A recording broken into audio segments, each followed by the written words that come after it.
Does our brain work for our interest or against us? Often, our brain can incite us to act contrary to our principles, beliefs, or even our desires. For instance, we sometimes forget something crucial and important, like a key detail we need for an exam, an interview, or a speech. Yet we remember trivial things like a silly song or a meaningless word. This phenomenon leads to the thesis that our brain might not always realize our goals, even if it's in our interest. It seems as if our brain follows its own agenda. Many theories and theses attempt to explain this. For example, George Orwell, who died 7 months after writing his novel 1984, suggested that our nervous system can be our worst enemy, easily manipulated and leading to flawed reasoning or outcomes. Chess players can also make a foolish move and lose their most precious pieces, attributing it to mental fatigue. This implies that the brain sometimes doesn't focus on what is important, at least not what's important to us.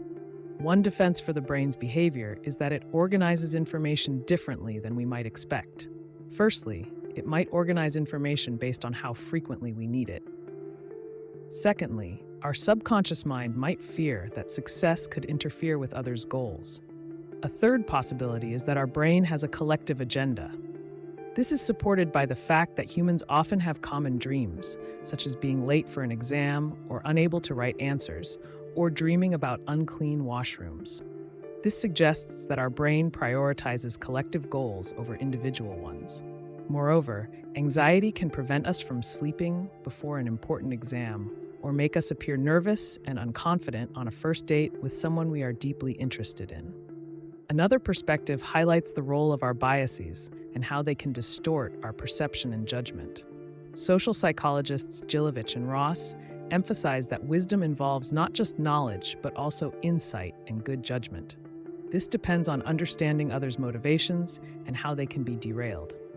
Biases, such as naive realism, lead us to believe our perceptions are objective, which is often not the case. This can harm our relationships and prevent us from seeing the world accurately. Understanding these biases is crucial for making wiser decisions and improving our interactions with others. What do you think? Does our brain work for our interest? Thank you for watching.